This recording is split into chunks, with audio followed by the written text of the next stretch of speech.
En 1876, un arqueólogo británico llamado George Smith estaba excavando entre las ruinas de una antigua biblioteca sumeria en Irak cuando extrajo de la tierra una tablilla de arcilla que nunca llegaría a traducir por completo.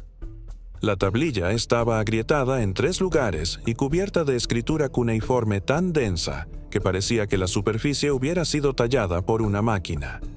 Y según sus propias notas privadas, describía algo que ninguna civilización antigua debería haber conocido jamás. Smith murió de disentería en Alepo tan solo 6 meses después, a los 36 años, antes de poder publicar lo que había descubierto. Sus diarios personales, los que escribió durante su última expedición, fueron enviados de vuelta a Londres por separado de su cuerpo. 3 de esas revistas nunca llegaron. El registro oficial del Museo Británico los cataloga como perdidos durante el transporte. Pero un empleado que trabajaba en la oficina de recepción en ese momento escribió una carta a su hermana en 1879 mencionando que él había catalogado personalmente 7 revistas cuando se abrió la caja. Finalmente, solo se presentaron 4 demandas. Los otros 3 fueron llevados a una oficina privada por un curador principal y nunca más se les volvió a ver. La tablilla en sí fue empaquetada en una caja de madera, enviada al Museo Británico y archivada discretamente bajo un número de catálogo que, durante más de un siglo, casi ningún erudito quiso mencionar públicamente. Hoy, esa tableta está guardada. No puedes fotografiarlo. No puedes solicitarlo sin credenciales institucionales. Ni siquiera se puede confirmar su presencia en el catálogo sin presentar una solicitud por escrito que, según varios investigadores que lo han intentado, se deniega sistemáticamente sin explicación. Las traducciones parciales que se han filtrado en los últimos 50 años describen algo que los historiadores han pasado décadas tratando de explicar. Los sumerios, una civilización que supuestamente no tenía telescopios, ni matemáticas avanzadas más allá de la geometría básica, ni contacto con ninguna cultura más avanzada que la suya, escribieron que el cielo no era infinito. Escribieron que tenía un límite físico y mensurable. Y al otro lado de ese techo, según la tablilla, había algo que describían con tal detalle que los investigadores modernos lo han calificado como el documento más perturbador que jamás haya salido de Mesopotamia. Los sumerios llamaban a esta región sobre el techo con un nombre que se traduce aproximadamente como el lugar de los vigilantes. Y la tableta no solo dice que existen, sino que dice que nos están observando ahora mismo desde un lugar específico con una intención específica, e incluye coordenadas. Hoy vamos a analizar qué dice exactamente esa tableta. Vamos a analizar la traducción, las referencias astronómicas y los 12 códigos específicos incrustados en la escritura cuneiforme que, según los investigadores, corresponden a algo que la ciencia moderna solo ha comenzado a considerar en los últimos 15 años. Al final de este vídeo, comprenderás por qué esta tableta ha permanecido en almacenamiento restringido durante más de 140 años. Y comprenderás por qué quienes lo estudian durante demasiado tiempo tienden a dejar de hablar de ello públicamente. Para comprender todo esto, tenemos que remontarnos a quiénes eran realmente los sumerios. La historia oficial dice que fueron la primera civilización que surgió alrededor del año 4500 a.C. en las marismas entre los ríos Tigris y Éufrates. Inventaron la escritura, la rueda, el velero, la agricultura a gran escala, las matemáticas y el código legal, todo ello en cuestión de pocos siglos y sin precedentes aparentes. No evolucionaron hasta convertirse en una civilización. Aparecieron como una sola entidad, completamente formada y con un conocimiento astronómico que al resto de la humanidad le llevó otros 5000 años recuperar. Los sumerios conocían la duración exacta del mes lunar, hasta el segundo.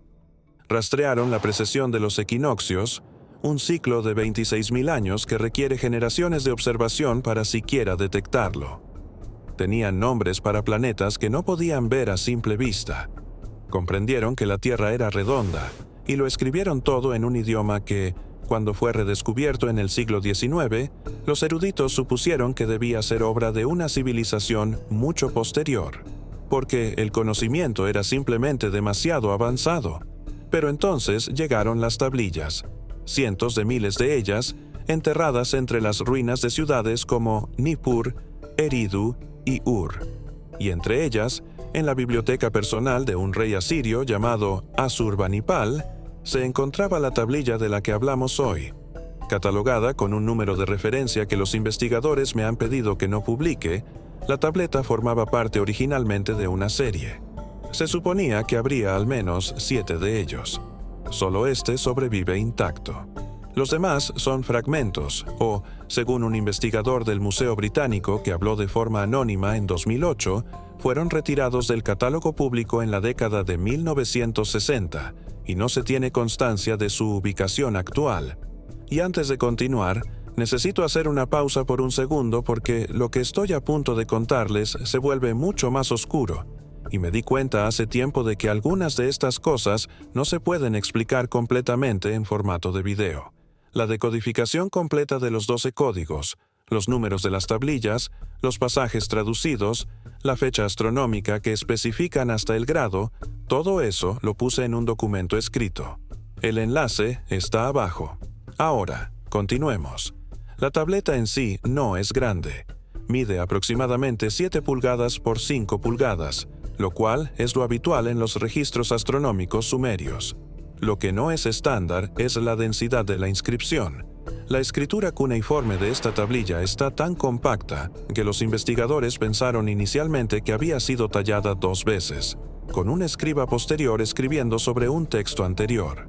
Pero el análisis espectral, realizado en la década de 1990, confirmó que toda la inscripción fue hecha por una sola mano, en una sola sesión, por alguien que sabía exactamente lo que estaba tratando de registrar. La primera línea de la tablilla, traducida literalmente, dice: el cielo es una bóveda. La bóveda tiene paredes. Las paredes tienen un final. Ahora bien, esto podría sonar a cosmología primitiva. Las culturas antiguas de todo el mundo creían en alguna versión de un firmamento o un cielo sólido. Pero los sumerios no se detuvieron ahí. La tablilla continúa describiendo la altura de esta bóveda. Proporciona una medida específica en una unidad llamada beru, que corresponde aproximadamente a 7 millas, y la cifra que arroja es asombrosa. Según la traducción, la bóveda celeste se encuentra a una altura de 12.000 berú sobre la llanura de los ríos. 12.000 berú, aproximadamente 84.000 millas, lo que, si se hacen los cálculos, sitúa este llamado techo casi exactamente a la altitud donde la magnetosfera terrestre hace la transición hacia el cinturón de radiación exterior de Van Allen. Un límite que no fue identificado científicamente hasta 1958 mediante imágenes satelitales, después de haber sido cartografiado por James Van Allen en la Universidad de Iowa. Supuestamente, los sumerios no tenían forma de saber que existía esta frontera. No disponían de instrumentos, ni de observaciones a gran altitud, ni de un marco matemático para calcular distancias en el espacio. Sin embargo, en una tablilla datada mediante análisis de carbono en aproximadamente el año 2400 a.C., sitúan el techo del cielo a una distancia que corresponde, con un margen de error inferior al 3%, a un límite físico real en la atmósfera superior de la Tierra. La siguiente sección de la tableta es donde las cosas dejan de ser curiosidad científica y comienzan a convertirse en algo completamente distinto. Tras determinar la altura de la bóveda, el escriba sumerio escribe un pasaje que ha sido traducido en múltiples ocasiones por numerosos investigadores. Cada traducción llega prácticamente a la misma conclusión. El pasaje dice: sobre la bóveda, las aguas. Sobre las aguas, el lugar. Sobre el lugar, los que velan. No duermen, no se apartan. Miden los días de los hombres. El concepto de las aguas que se encuentran sobre la bóveda celeste aparece en varias culturas antiguas, incluido el libro bíblico del Génesis, que describe a Dios separando las aguas que están sobre el firmamento de las aguas que están debajo. Durante siglos, los teólogos lo descartaron como lenguaje poético, Pero la tablilla sumeria es anterior al Génesis en al menos 2000 años, y describe exactamente la misma estructura: una bóveda, aguas sobre la bóveda, y sobre las aguas, una población de seres que, según la tablilla, vigilan activamente la actividad humana. La tablilla da nombre a estos seres. En sumerio se les llama Igigi. La mayoría de los estudiosos lo traducen como aquellos que miran o aquellos que observan. La palabra aparece en docenas de otros textos sumerios, donde los Igigi son descritos como una clase de seres celestiales distintos de los Anunnaki, más conocidos. Según la cosmología sumeria, los Anunnaki eran los dioses que descendieron a la tierra. Los Igigi eran los que se quedaban arriba. Ellos fueron los que observaron, y es aquí donde la tablilla se vuelve específica de una manera que casi ningún otro documento antiguo lo hace. El escriba escribe que los Igigi se encuentran en un lugar fijo, no en un lugar móvil, no en un sitio desde el que viajan y al que regresan, sino en una posición fija sobre la bóveda desde la que observan. La tableta proporciona 3 coordenadas para esta ubicación.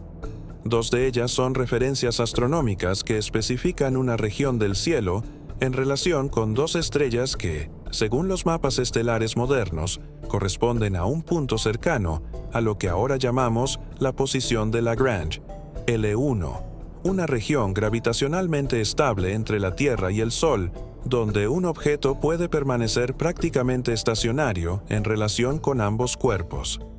Una ubicación que no fue calculada matemáticamente hasta 1772 por el matemático italiano Joseph Louis Lagrange.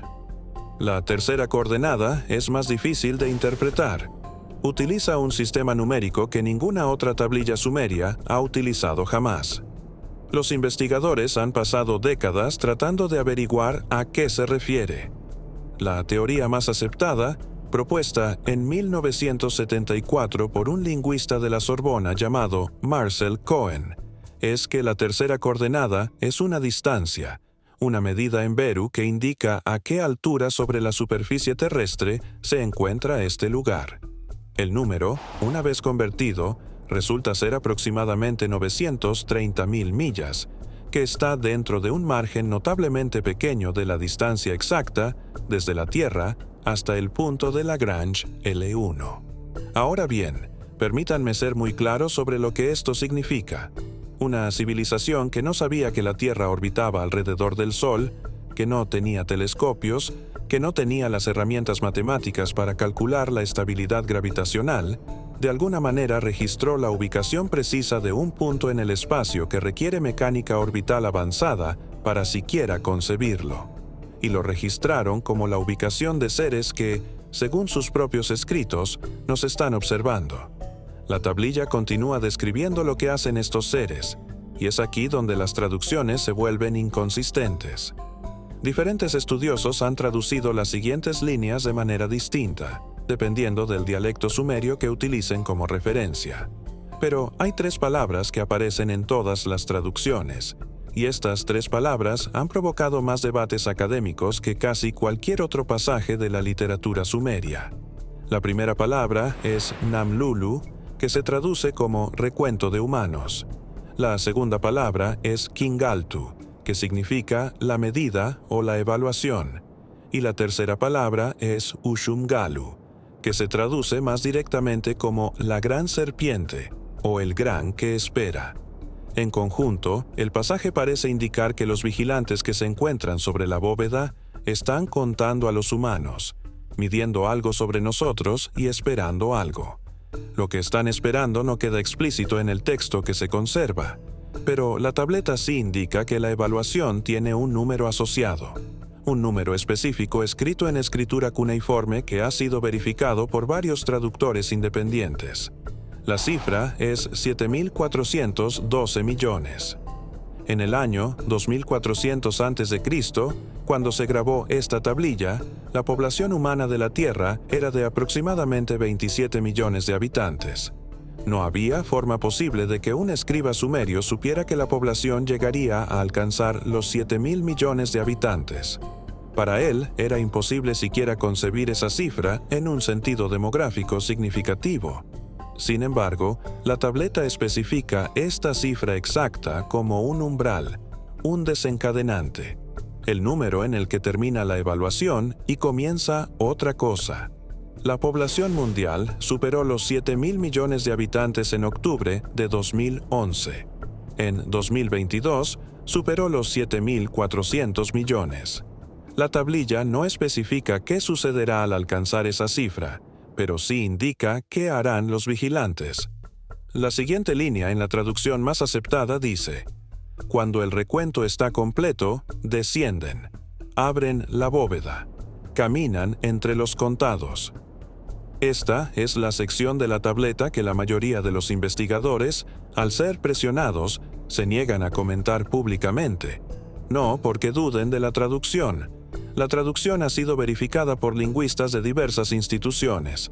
Se niegan a hablar del tema porque no saben qué hacer al respecto.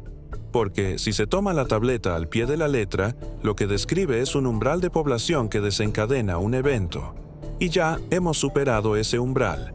Antes de pasar al siguiente código, deténgase un segundo. Lo que acabas de escuchar sobre el código 9 es la parte que lo cambia todo, pero solo cobra sentido cuando se ve escrito junto a la notación sumeria original. El número de población, las condiciones desencadenantes. Toda la información está en el documento que se enlaza a continuación. Tómate 5 segundos ahora mismo. Tómalo y luego regresa, porque lo que viene después se basa directamente en ello. El enlace está en la descripción. La tableta continúa, y la siguiente sección es lo que la mayoría de los investigadores denominan las descripciones. Y es aquí donde el lector moderno se ve obligado a afrontar la posibilidad de que los sumerios no escribieran sobre dioses, metáforas o simbolismo religioso. Estaban escribiendo sobre algo que habían visto en persona. El escriba describe a los observadores en términos físicos. Dice que no son como los hombres. Dice que tienen rostros de metal brillante y ojos que no se cierran. Dice que llevan prendas que brillan como el río bajo el sol del mediodía.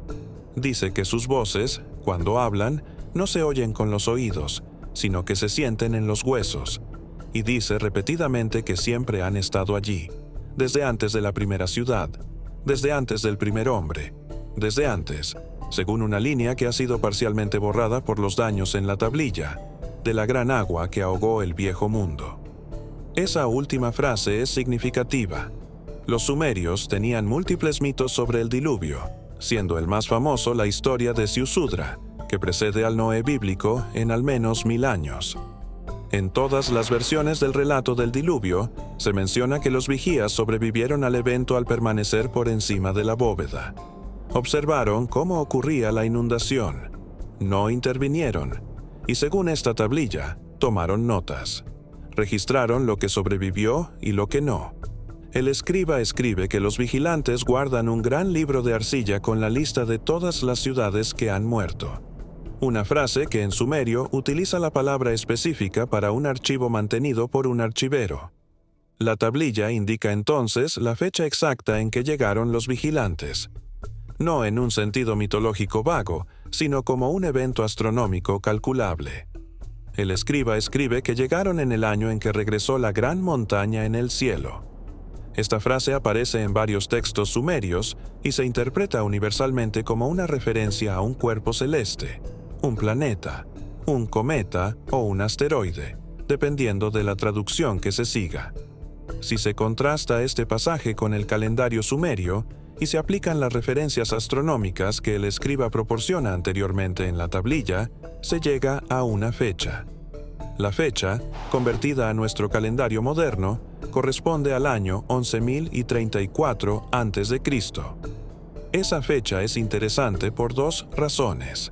En primer lugar, se sitúa dentro del período geológico conocido como el Dryas reciente, un evento climático repentino e inexplicable que provocó un descenso de la temperatura global de aproximadamente 10 grados Celsius en una sola década.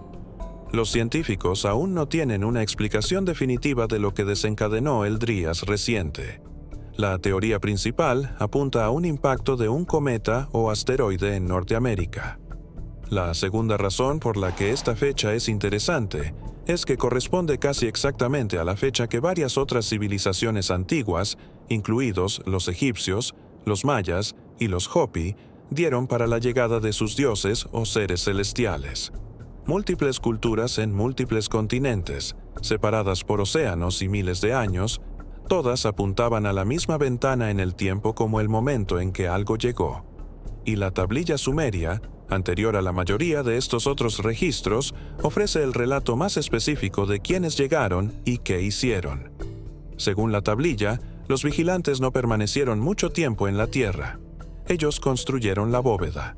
Se colocaron encima y comenzaron a observar. El escriba escribe que dejaron atrás a aquellos que caminan a su imagen y semejanza, una frase que la mayoría de los investigadores interpretan como una referencia a los Anunnaki, los dioses que, según la mitología sumeria, descendieron del cielo, crearon a la humanidad mediante algún tipo de intervención biológica y gobernaron las primeras ciudades de Mesopotamia. Según la tablilla, los Anunnaki nunca fueron los observadores mismos. Eran intermediarios, guardianes. Su trabajo consistía en gestionar el desarrollo de la humanidad hasta que se cumpliera una condición específica. Esa condición, de nuevo, era el número de población, 7.412 millones. El último tercio de la tablilla describe lo que sucede después de alcanzar ese número. Y es aquí donde las traducciones se vuelven más fragmentadas porque la parte inferior de la tablilla está agrietada y varias líneas clave están parcialmente destruidas. Pero lo que es legible es suficiente para que la imagen quede clara. El escriba escribe que cuando se complete el recuento, ocurrirán 3 eventos. Primero, un oscurecimiento del cielo. Segundo, un temblor de los cimientos. Y tercero, un descenso. Los observadores bajarán, se moverán entre la población y, según una posible traducción, separarán el trigo de la paja. Otra traducción traduce esta frase como «tomarán lo que les pertenece». En la tableta no hay ninguna indicación clara de lo que esto significa en términos prácticos. El escriba no especifica si se trata de un juicio religioso, una selección biológica, una cosecha o algo completamente distinto. Lo que sí dice es que el acontecimiento es inevitable. Utiliza una palabra sumeria que significa predestinado o fijado en los huesos de la tierra, lo que indica que esto no es posible. Es una certeza. Es el propósito para el que fue creada la humanidad. Y entonces, en la última línea legible de la tablilla, el escriba escribe una sola frase. Una frase que, cuando se tradujo por primera vez a principios del siglo XX, se consideró tan perturbadora que el principal asiriólogo de Asbul del Museo Británico, en aquel entonces, se negó a incluirla en el catálogo oficial. La frase dice: «Somos el ganado de los silenciosos». Esto es lo que dice la tablilla sumeria. Esto es lo que George Smith desenterró en 1876 y que no se atrevió a publicar. Esto es lo que ha permanecido almacenado en régimen de acceso restringido en el Museo Británico durante más de un siglo, disponible solo para un pequeño número de investigadores, ninguno de los cuales ha estado dispuesto a avalar públicamente la traducción completa. La pregunta, por supuesto, es si algo de ello es cierto. Queda por ver si la tablilla es lo que parece ser, o si se trata de una elaborada interpretación errónea por parte de traductores modernos que proyectan sus propias ansiedades en un texto antiguo. Hay escépticos. Hay asiriólogos convencionales que te dirán que la tablilla ha sido mal traducida, que los números son una coincidencia, que las referencias a los puntos de Lagrange y los umbrales de población son el resultado de un sesgo de confirmación y una interpretación creativa. Señalarán que el sistema cuneiforme era ambiguo, que muchas palabras sumerias tienen múltiples significados y que las lecturas más inquietantes de la tablilla se basan en las traducciones menos comunes de ciertos términos clave. Su argumento no carece de fundamento. La escritura cuneiforme es un sistema de escritura notoriamente difícil, y muchas frases sumerias pueden leerse de 3 o 4 maneras diferentes según el contexto. El crítico académico más destacado de la interpretación alarmista de las tablillas, un erudito alemán llamado Heinrich Weidemann, publicó un artículo en 1987 en el que argumentaba que todo el documento era una pieza de propaganda sacerdotal diseñada para justificar la autoridad de un templo en particular, alegando vigilancia divina. La interpretación de Weidemann fue ampliamente aceptada en los círculos mayoritarios. Cabe destacar también que, tras su fallecimiento en 2003, sus herederos retiraron la obra de la publicación sin que ni su familia ni su editor dieran ninguna explicación. Pero los escépticos no pueden explicarlo todo. No pueden explicar la altura de la bóveda. No pueden explicar las coordenadas que corresponden al punto de Lagrange L1. No pueden explicar cómo un escriba sumerio en el año 2400 a.C. logró especificar una cifra de población que no se alcanzaría hasta 2022. Y no pueden explicar por qué la tablilla, si solo contiene mitología primitiva, fue puesta bajo acceso restringido en primer lugar. Lo que está claro es que la tableta existe. Se encuentra en el Museo Británico. Contiene las inscripciones que se han descrito en este vídeo. Y sea cual sea la interpretación correcta de esas inscripciones, lo cierto es que una civilización antigua sin medios aparentes para adquirir el conocimiento registró información específica sobre la estructura de nuestra atmósfera, la dinámica de la mecánica orbital y la futura población de nuestra especie. Solo hay 3 posibles explicaciones para esto. La primera es que todo es coincidencia, una serie de accidentes extraordinarios que casualmente coincidieron con la ciencia moderna. La segunda razón es que los sumerios tenían acceso a una fuente de conocimiento mucho más avanzada de lo que reconoce la historia convencional. Posiblemente se trate de una civilización antigua que se ha perdido por completo en el tiempo. La tercera es la explicación que proporciona la propia tableta, que había vigilantes, que compartieron cierta información con los primeros humanos, y que siguen ahí arriba, sobre la bóveda, contando. Sea cual sea la explicación que le parezca más plausible, la tablilla nos recuerda que nuestra comprensión de las civilizaciones antiguas es profundamente incompleta. Los sumerios sabían cosas que no deberían haber sabido.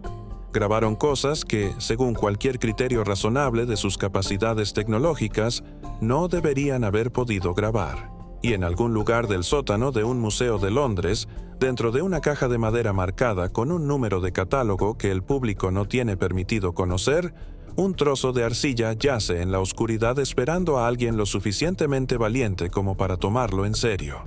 El número en la tableta es 7.412.000 millones. Superamos esa cifra hace 3 años. Según el escriba que esculpió esa arcilla hace 44 siglos, el recuento ya está completo. ¿Qué sucederá después?